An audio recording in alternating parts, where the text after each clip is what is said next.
Olá, socialização do paper do módulo 8, paper da prática, tutora Graciane Brandão Silva, acadêmico Decílio Diego Moraes Lima, este que vos fala. Vamos falar brevemente, então, sobre o meu tema deste paper de estágio, que é tradução no ensino e aprendizagem na língua inglesa. O título do meu trabalho também é este. Nós vamos responder aí a 3 perguntas, esse é o objetivo do meu trabalho. Nós vamos falar sobre 3 métodos de ensino e aprendizagem de língua inglesa, tá? E nós vamos responder essas perguntas. Qual é o papel da tradução? Ela é eficiente na aprendizagem de língua inglesa? Quais métodos são capazes de fazer o indivíduo aprender inglês? Então a gente vai falar um pouquinho sobre o método da tradução, que é tão utilizado, sempre foi muito utilizado, né? E vamos responder se ela é eficiente ou não, vamos dizer se ela é, em quais situações que ela pode ser eficiente, em quais que ela não é eficiente. E também vamos conhecer outros métodos de se aprender a língua inglesa, tá? Bom, aqui é um resumo do meu trabalho, tá? Então veja aqui, o inglês é a língua mais utilizada em todo o mundo, por isso há necessidade de aprender. No que tange a isso, há métodos de ensino-aprendizagem. Cada um deles possui uma especificidade diferente, ambas se complementam, enquanto outras são opostas em tais metodologias. E dentro disso, existem autores que defendem um método enquanto outros ofendem o mesmo.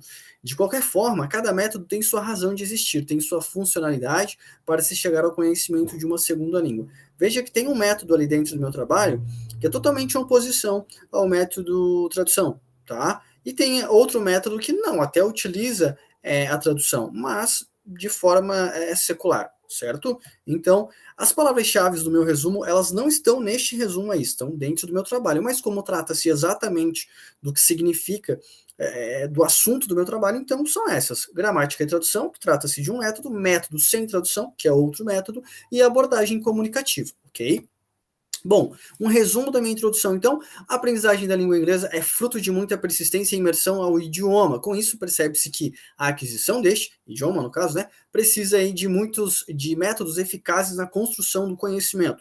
Compreende-se que há diferentes formas de se aprender a língua. Entretanto, uns são mais eficientes e outros menos. É nisso que a gente tem que focar. Uns são mais e outros menos eficientes. De qualquer forma, todos também devemos focar nisso. Todos têm seu papel quando o objetivo é aprender, tá?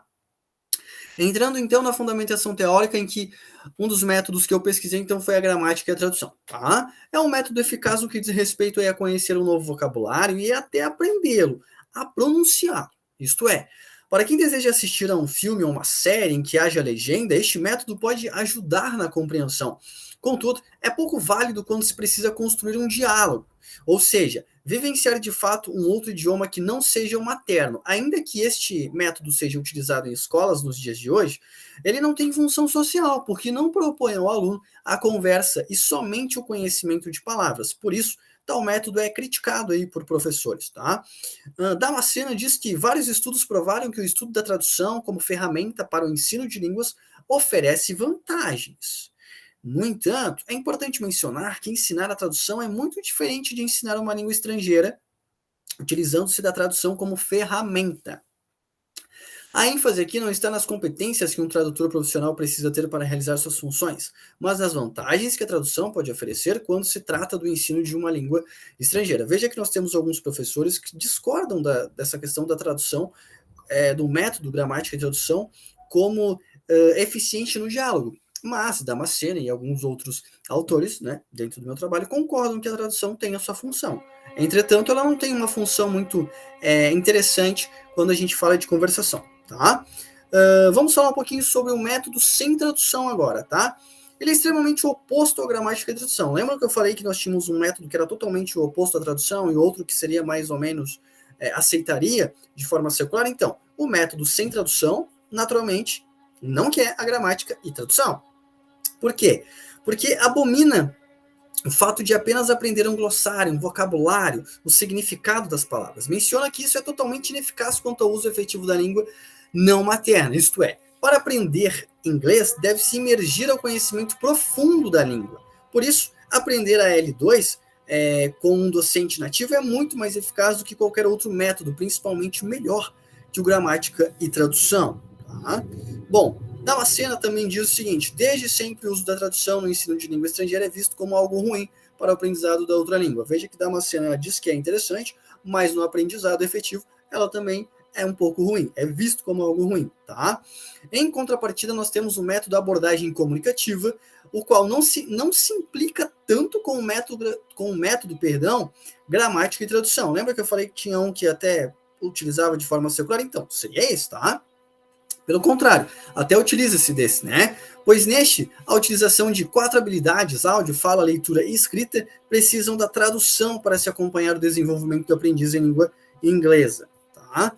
Durante o processo de aprendizagem da língua inglesa, cada aprendiz desenvolve aí as suas estratégias para melhor aprender este idioma. Alguns escutam músicas de seus cantores favoritos para aperfeiçoar a compreensão oral e aumentar o conhecimento de vocabulário, enquanto outros dão preferência a filmes e leitura de seus livros e histórias favoritos. E existem aqueles que criam grupos de conversação para praticar o inglês. Isso é o que diz Fernandes, Felicetti e Szynski. Pessoal, antes de eu ler aí as minhas conclusões, eu gostaria de mencionar um resuminho, uma coisinha rápida sobre algumas situações ali da abordagem comunicativa que a gente está falando sobre o áudio, né? Além disso, a gente fala também sobre a fala, sobre a leitura e sobre a escrita. Sobre o áudio, eu queria dizer que o aluno deve ouvir conversas, diálogos e tentar anotar o que ouviu, para em seguida ler e verificar se o que ouviu realmente foi o que anotou, ou seja, examinar aí se sua audição quanto ao inglês foi efetiva. Acredita-se que ouvindo também é uma maneira de aprender, pois em qualquer língua o ser humano, enquanto bebê ou criança, aprende a falar ouvindo, né? E como se trata de um aprendizado simultâneo, enquanto o educando ouve, deve também estar assistindo, mas sem a legenda. Isso é importante num primeiro momento, porque a leitura labial ajuda no entendimento, né? Assim como um bebê aprende a falar lendo os lábios dos pais.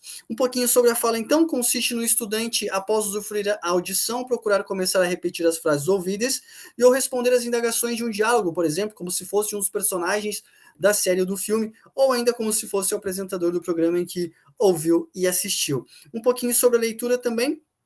Outro dado da abordagem comunicativa diz o seguinte: fazer a leitura das legendas que eu já mencionei para vocês, por exemplo, de filme, série, enfim, do segmento áudio ali. Além disso, há algumas sugestões, entre elas o modelo teatro, em que os alunos estudam em dupla ou trio as falas de personagens. Dessa forma, além de ouvir, leem e falam ao mesmo tempo a língua inglesa. É uma maneira bastante eficiente. E com relação à escrita, por incrível que pareça, é a última parte de um todo, pois após ouvir, reproduzir o que ouviu, ou seja, falar, e depois de ler, então vem a escrita, tá? Fica por último porque até aqui o estudante está praticamente habituado com as outras habilidades, então fica fácil escrever. Estamos falando de um método, tá?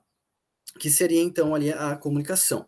Bom, pessoal, o que eu tenho como conclusão diante do exposto? É notável que, mesmo com críticas, a tradução tem seu papel na aprendizagem, né? Aprender um vocabulário, um glossário, enfim. Você está aprendendo inglês de qualquer forma, não está aprendendo a conversar, a falar. Não vai se dar muito bem se você for para os Estados Unidos, né? Só com esse método. Mas tem o seu papel. Mas não fosse assim, não seria utilizado em salas de aulas, como eu acabei de falar, na educação básica, tá? Mas no que tange a oralização, verbalização, diálogo, conversação eficiente, né? Vida, né? A necessidade do dia a dia, ela não é tão eficiente, né? Os métodos sem tradução e abordagem comunicativa, de fato, são os melhores para se falar. Aqui eu tenho as minhas referências, Damascena, Fernandes, Felicetti, Szynski, um deles, né? Ranucci e Terra, o outro, tá, pessoal? Bom, seria isso então a minha apresentação. Muito obrigado por acompanharem até aqui. E até a próxima. Tchau, tchau.